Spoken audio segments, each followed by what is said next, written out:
Golden State Media Concepts bring you Book Review Podcast, a haven for bookworms of all ages and the widest genres, from mystery to memoirs, romance to comedy, fantasy to sci-fi. If you love to read, this is the podcast for you. It's the Golden State Media Concepts Book Review Podcast.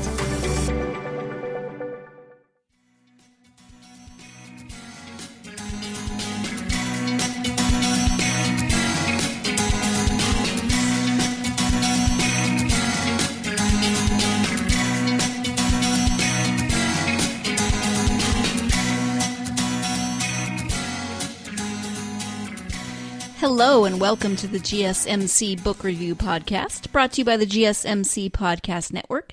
I am your host, Sarah, and if you listened to Tuesday's episode, you know that I attempted to talk about science fiction and broaden my horizons a little bit on that topic. And at the end of that episode, I said I was going to move from science fiction to science. And I see this episode as kind of a transitional episode because on Tuesday's podcast, I have another interview. I will tell you more about that at the end. But I will give you the snippet that I will be talking to an author who writes science books for children, picture books we'll be talking about a picture book that talks about science. And it occurred to me that I've already spoken with an author who does something similar. You may have listened to the episode where I spoke with author Carmela Dutra about her Little Katie series. And Little Katie explores STEAM, which is science, technology, engineering, arts, and math. Did I get that right? STEAM or STEM, which are, the sciences, the maths, those types of things, and really encouraging children to get involved in those areas. Often young women aren't encouraged as much as young men to explore science and math and the STEM categories. So I really appreciate authors who are able to create stories that are engaging. I learned from both Carmela Dutra and the woman I'm interviewing next week, Cole Williams, I learned things about science that I hadn't necessarily known before from these books. So they are great for all ages. And I just really appreciate authors who take their passion and put that into a book that tries to encourage young people to not only read, because childhood literacy is certainly a passion of mine, but also to explore maybe an area that they hadn't thought about before. Maybe that's science, maybe that's math, maybe that's something else, but I really appreciate that. So in advance of my interview on Tuesday, I thought that I would give you that interview again with author Carmela Dutra in case you missed it, or I just really appreciate her take on the STEM/STEAM areas and wanted to replay that episode for you today in advance of Tuesday's interview. So here is my interview with author Carmela Dutra.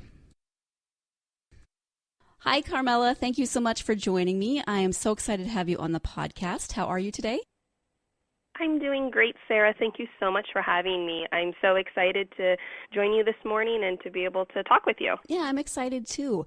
We are going to talk about your books, your Little Katie series, but before we do that, I would love for my listeners just to get to know you a little bit. So if you could share a little something about yourself, that would be great.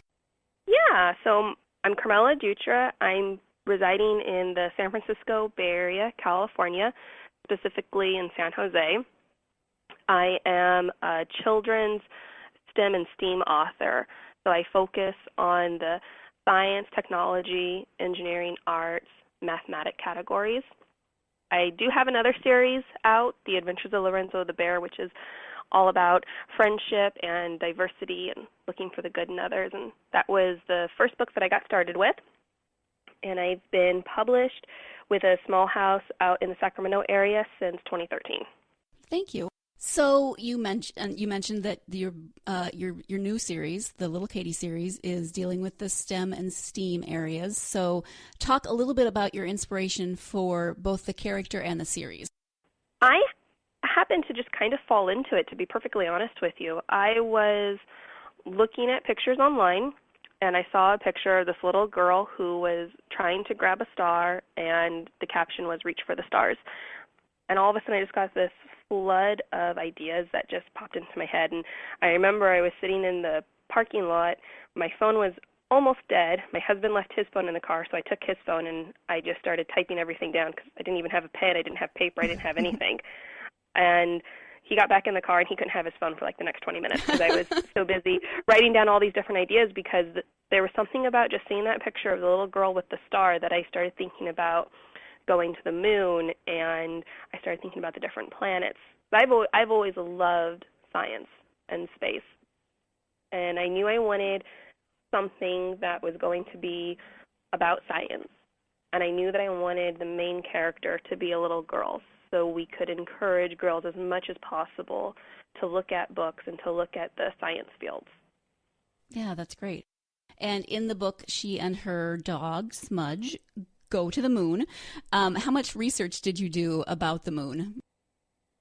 I did a lot. I did a lot of research. I remembered learning about the moon in school, and I remember helping some of my younger cousins and my nephew on different projects about the moon, and I still was learning stuff about it. I remember spending about maybe 4 months roughly just doing research on different facts about the moon, because I wanted this book. My goal with this series, with Little Katie, is to be more than just a fun book. I also wanted it to be educational, but I wanted there to be a balance, so this way it didn't feel like you were reading a textbook. So I wanted to get facts that were going to be maybe a little more on the obscure side, things that you might not have learned in school or might not be fully covered in school. So one of the information facts that I had found that I had learned was about the lunar laser ranging experiment, and I knew I wanted to incorporate that into my book.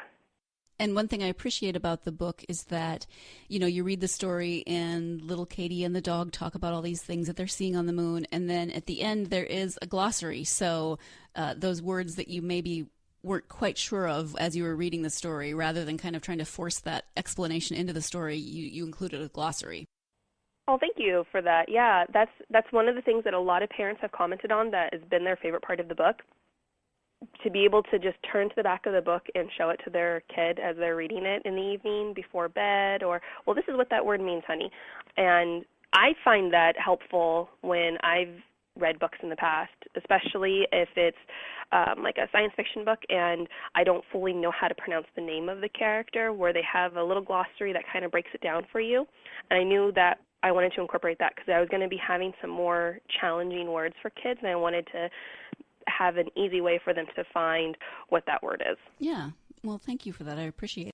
Even from an adult point of view, it's great to be able to, because I was thinking as I was reading it, oh my gosh, so I'm reading this to my niece, nephew, son, daughter, whoever it is, and they're going to ask me this question, and I'll be like, I don't know. And then I looked at the back, and I was like, yes, I do know. We can look in the glossary. So I, for one, am very grateful for the glossary. What age group would you say your books are geared toward? So the Little Katie series is geared for really 3rd grade through 6th grade. So each book in the series is going to cover different topics that will cover a different grade range.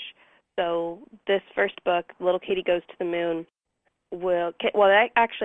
some of the teachers have told me can even be used up into like 5th and 6th grade. One class I work with a lot is 5th grade, and we use this book in her classroom, Little Katie Goes to the Moon. And then I have my second book in the series, which is about computer coding, and that'll be more toward the older side, more like 5th and 6th grade kids, in helping explain the basic elementary to coding. Yeah, so talk a little bit about the coding book, because it is interesting. Little Katie comes home from school and she's learned about coding, and so she and her mom start to talk about it, and just kind of give an overview of that story.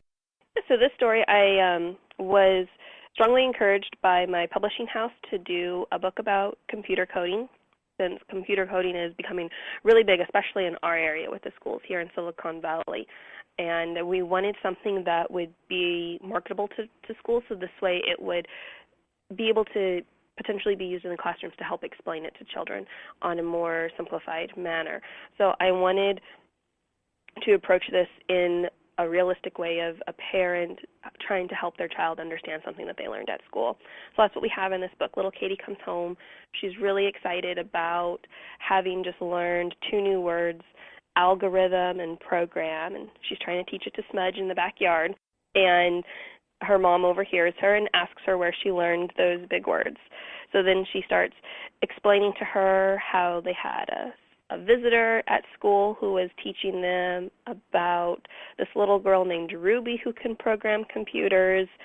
And then she had a couple of questions. So Mama took some time to help her understand some of the basics about computer coding. And there's even some activities that go along with this book. There's an activity at the back of the book which will help explain binary code with a code to crack for the kids. And then I'll also have more activities on my website that will go with the book. I have activities that go with each of my books. Oh, great. So the coding book will have activities that go with how to write your own algorithm, more computer coding activities too. Excuse me while I interrupt. We do have to take our first break of the podcast, but how wonderful is it that these books also have those supplementary activities that children who have read the books and are interested in learning more or exploring a little bit more can go to the website and find those activities and do things that are appropriate to their age, whether it's coloring or a more complicated activity. I just think that that is a wonderful thing. So again, we do have to take our first break of the podcast, but stay tuned and we'll be right back with the GSMC Book Review Podcast.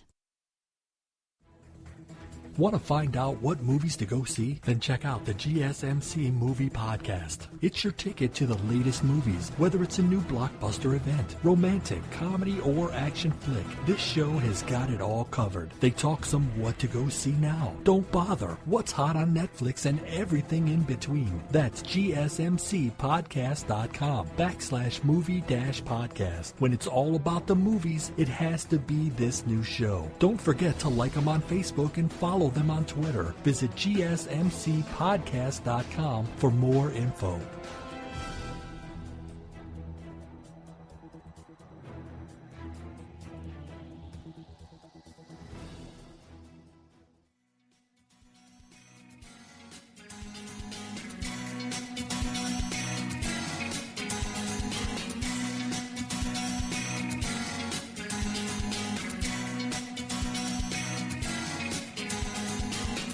Welcome back to the GSMC Book Review Podcast. I am speaking today with author Carmela Dutra about her Little Katie series. And Little Katie is very interested in science. And I was curious as I read the books about Little Katie's mom, who is always able to answer whatever science-y questions Little Katie has and gives her this whole explanation about coding, which was amazing. I don't think if I had a child who asked me about coding, I would be anywhere near as coherent as Little Katie's mom. So I was curious about her. And let's go ahead and get back to that interview. Is Little Katie's mama a scientist, or is she just really smart? Because she's able to answer lots of Little Katie's questions. That's undecided yet. Okay. We're still exploring Mama as to what exactly it is that she does. That's still, I don't know where I'm going to go with her. I do know that there's going to be other characters who come into the book. Little Katie will have some other friends who will be joining her in the books to come. Smudge will always be a main character. He'll always be with Little Katie. That's Little Katie's best friend. They talk to each other. They understand each other. So he'll always be by her side. He's like her sidekick. Oh, good. And how did you decide with both books how much detail, how complicated to make the science portions of them? That's a really good question. That's always a fine line to really walk because, like I said, I'm trying to keep it where it doesn't feel like it's a textbook where it's just information being regurgitated at you. And to be perfectly honest, I do feel that the computer coding book is a little heavy on information. So I'm thinking I might be readjusting it and kind of scaling some things back and trying to to have a little bit more of a whimsical feel to the story to match my first one. One of the things that I have been doing that has proven really helpful is I do beta reading groups with kids who are my target audience. So I actually have a couple of parents that I work with, but I have a couple of classrooms where I'm good friends with the teachers, where I'm able to go in, I read my stories to the children, and I get their feedback. And I just finished that for my third book in the series about coral reefs. So they were able to tell me what they like, what they didn't like, what they'd like to see more of or less of, and I take all that feedback and it helps me to kind of tailor it. And I also keep in mind the target of what grade this particular book is going to be focusing on. Oh, that's great. That's really helpful. So you have a third one coming out about the coral reef. How many books would you like to see in this series? I'm not 100% sure on that one. I've been asked that question a lot, and it's however the inspiration comes to me. And as long as the stories keep coming, I'll keep writing them. I just don't want it to end up feeling forced, because then for me, I'll notice that in my writing. And I don't want my readers to feel that way and to notice it. So as long as I have the inspiration, then I'll keep writing. I do have a few in the pipes that are on rough drafts that I've already worked on. One is about magnetism. One is about geology. And then I have my coral reefs one, which will be coming out sometime within this next year. Oh, great. What have been so far the reactions to the series? I've had a lot of good feedback. That's great. When Little Katie Goes to the Moon first came out, it came out last year in July of 2016. We ended up doing a book signing tour through the Barnes & Nobles throughout the San Jose, Gilroy, and Modesto area. And I had really, really good results. I sold out at a number of the stores, and the schools have just been so supportive, and the kids have just fallen in love with Little Katie. And I even was privileged to win silver in the Literary Classics Children's Book Award contest for Little Katie Goes to the Moon. Congratulations. Oh, thank you. So in terms of the process, have you always wanted to be a writer? When did you start writing? Actually, no. I never really had any intentions of writing children's literature to actually go public with anything. In school, I did take creative writing classes, but I ended up going into photography instead. So that's my main job, is photography. That's my day job. And one day, oh my goodness, I can't remember how old my niece and nephew were. They decided that they wanted, one wanted a story and one wanted pictures to color. And I figured I was going to try and save myself some time, so I did both together and I made them a book. And that's where my first book was born, was The Adventures of Lorenzo the Bear, Encounter at Jellyfish Cove. So I did that story for them, and then my nephew wanted another one. He wanted to see another Lorenzo adventure. So then I made a second book, Journey to Honeysuckle Mountain. And I just, went down to a little mom-and-pop printery store here, and I had them do a spiral-bound book. They printed it up, and I gave it to them. And it was a lot of encouragement for my family, which, family is always going to encourage you, like, oh, you should do this, you should do this, you should do this. And I'm like, no, I'm fine, I'm okay. Well, my husband took the initiative upon himself, and he sent manuscripts out to so many houses and agents, and I was met with a lot of rejections. And then I had 2 publishing houses who were interested, but both of them wanted to completely change the concept of what I had written. And I couldn't do that because that wasn't true to what I had wrote, and I wasn't okay with that. So I declined, and some time went by, and then I ended up getting a phone call from the publishing house that I'm currently with, that they had found my manuscript and that they were interested. And so I ended up signing with them, and I have been with them since 2013. You said you did the drawings for your niece and nephew, but was drawing something that you ever saw yourself doing in a professional capacity? Actually, yeah.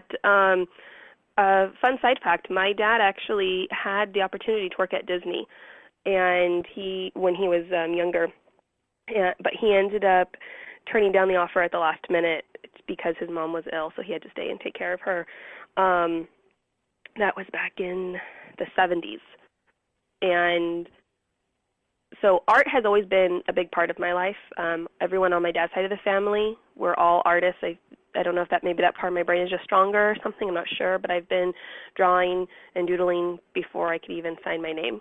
So I do actually illustrate for other people too. There's a woman back east that I do illustrations for her products and the different things that she does with her company, Go Me Girl. And I've actually been talking with some other fellow authors in the San Francisco Bay Area and throughout the different parts in the U.S. about illustrating for their children's books too. Oh, wonderful. So I knew that I always wanted to do something in the art realm, whether it be photography or whether it be in illustrating. I always knew that was something that I wanted to do. And you mentioned that photography is your day job. So how do you balance not only your day job of photography, but also writing and illustrating children's books? How do you kind of schedule that? That's very hard. I also have a toddler. So I live off of a lot of coffee at times. Most of my photography is on the weekends, so that's really helpful because my husband and I are both self-employed, so we're able to work our schedules around each other. So we're always able to make sure that everything syncs up. And if it's a wedding, then if my husband's not able to stay with my son, then I have awesome grandparents who step in and different family members who will gladly help with my son. But a lot of times I'm up at night doing my work when it's quiet or in the early hours of the day. You have the Little Katie, the Coral Reef book coming out, and then you've got a few others in the pipeline, so you do have things that are coming up. Is this your main focus right now, is the Little Katie books, or do you have other ideas? I do have another book that I've been sitting on. It's a Portuguese folktale. That'll be kind of in honor to my father-in-law who had passed away almost 9 years ago. And that will also have my son in that book too. So that one is a very close to the heart, very special book. Yeah. But my focus is right now Little Katie. I'm very excited to see where she goes and to see what she can do. My main goal with Little Katie is for her to be able to help encourage kids in science, both boys and girls. I remember growing up with the books. Was it? Oh my goodness, her name was Miss Frizzle. Magic School Bus. Yes, and I remember how excited that made me for science and to explore and to use my imagination. And that's where Little Katie is. It's all about using your imagination and having fun while you learn and explore new things. I remember having that same sense of excitement when I read those books, and that's what my goal is for Little Katie. Great, that's wonderful. Pardon me once again as I interrupt, but we do have to take that second and final break of the podcast. But before we do, who doesn't love Miss Frizzle? Oh man, I love her, and I think that they brought her back on Netflix, or they are bringing her back on Netflix. I should really look into that because, the Magic School Bus was just one of my favorites, and heck, I'd still watch it if I see it on PBS or just encounter it somewhere because it's so much fun and I learned so much. But it's not about me. We're going to go to break, and when we come back, we'll have the conclusion of my interview with Carmela Dutra. So stay tuned. You're listening to the GSMC Book Review Podcast. Tired of searching the vast jungle of podcasts? Now listen close and hear this out. There's a podcast network that covers just about everything that you've been searching. Hey! The Golden State Media Concepts Podcast Network is here. Nothing less than a podcast bliss with endless hours of podcast coverage. From news, sports, music, fashion, cooking, entertainment, fantasy, football, and so much more. So stop lurking around and go straight out to the Golden State Media Concepts Podcast Network. Guaranteed to fill that podcast itch. Whatever it may be. Visit us at www.gsmcpodcast.com. Follow us on Facebook and Twitter, and download us on iTunes, SoundCloud, and Google Play.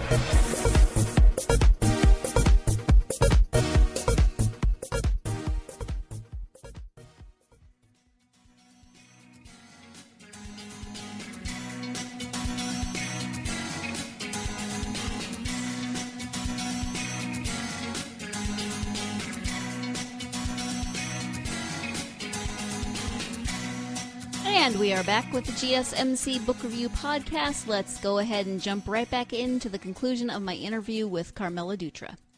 You said that your son is almost 2. What books does he like right now? Right now, he is obsessed with Rumble in the Jungle. We know that book by heart.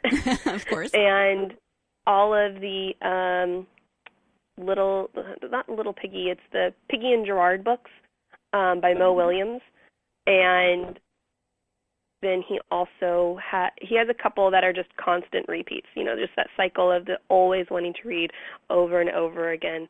But I mean, I think he might even have more books than me, because we don't buy him toys every time we go to the store, but if he picks out a book, I can't tell him no for a book. So I found him this morning in his toddler bed with like 4 books as he's flipping through all of the pictures and looking at the animals, and he's imitating the sounds of what the animals make, because he's learned that from Rumble in the Jungle. So. Right. That's awesome. That's great. When you have a spare moment, which it doesn't sound like you have many of them, but what do you like to read?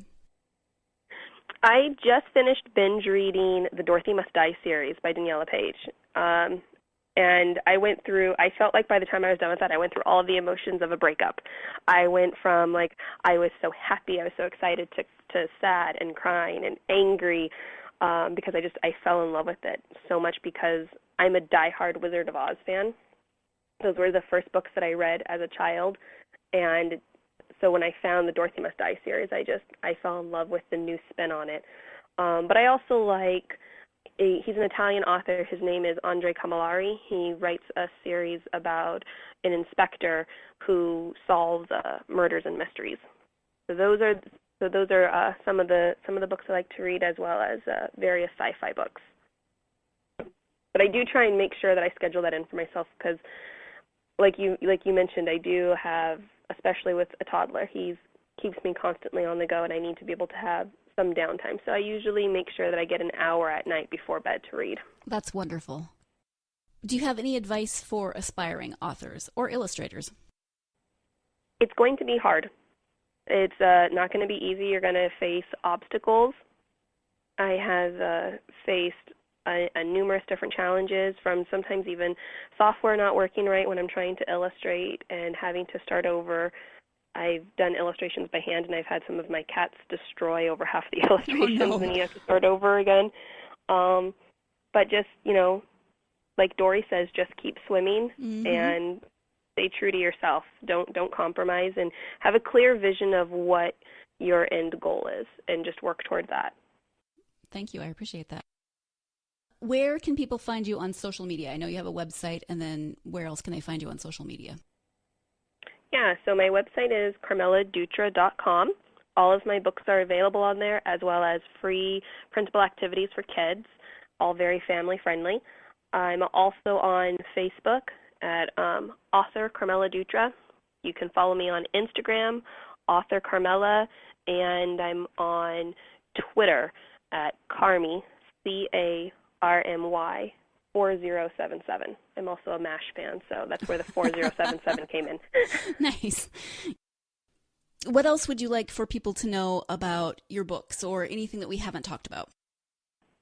Just that, with books I focus on children's literature, and I'm a giant child at heart, and I strongly believe that that's the best way to help get kids excited, is to start them before they can even speak. I was reading to my son when he was in the womb, and I gave him books from the moment he could hold stuff. I mean, he chewed on them and got them super slobbery, but now he has such a love for books. He'll pick books over some of the toys, and he barely watches anything other than Danny the Tiger, but books will always be his first choice. So that's one of the reasons why I'm so strong and such an advocate for children's literacy, is to help encourage that love from the very beginning. Yeah, absolutely. Well, I want to thank you for not only joining me this morning, but also for the work that you are doing to really make science fun and interesting and accessible to kids, and encouraging them to like it more, just to get involved in it. I really appreciate that. Thank you for doing that. Oh, well, thank you so much for your kind words, and thank you for inviting me on your wonderful podcast. I was so excited. I can't tell you how excited I've been. Oh, thank you. I've been really excited as well, and I'm so glad that we were able to sit down and talk about your Little Katie books. Thank you so much again. So whether this was your first time listening to this episode or this interview or a re-listen for you, I hope you enjoyed listening to Carmela talk about STEM and STEAM issues, talk about her Little Katie series. I think you can definitely tell that this is something that she is passionate about. She's passionate about children's literacy. She's passionate about getting children involved in science, whether they're boys, whether they're girls, doesn't matter. Just getting kids interested and involved in those STEM and STEAM topics. Now, as I mentioned at the beginning, I wanted to replay this episode as kind of a transition in advance of my interview on Tuesday. I will be speaking with author Cole W. Williams about her book, Dr. Brainchild and Radar, A Popcorn Discovery. This is another children's book about science. This is another picture book about science. And it is the story of how the microwave was somewhat accidentally invented. I learned a bunch from this story, and I think you will too. So I hope that you will join me on Tuesday as I'm speaking with Cole W. Williams about her book, Dr. Brainchild and Radar. That will be a giveaway, so definitely stay tuned, or definitely tune in on Tuesday to hear the interview with Cole, find out how you can enter that giveaway to win a copy. And thank you so much for joining me for this episode. I will move away from maybe science fiction sometime next week. I don't know. Who knows? We'll see. I'm kind of having fun in exploring all of these things that I may not have explored otherwise. Thank you for going on the exploration with me. Now go out there and get yourself lost in a good book. You've been listening to the Golden State Media Concepts Book Review Podcast, part of the Golden State Media Concepts Podcast Network. You can find this show and others like it at www.gsmcpodcast.com. Download our podcast on iTunes, Stitcher, SoundCloud, and Google Play. Just type in GSMC to find all the shows from the Golden State Media Concepts Podcast Network, from movies to music, from sports to entertainment, and even weird news. You can also follow us on Twitter and on Facebook. Thank you, and we hope you have enjoyed today's program.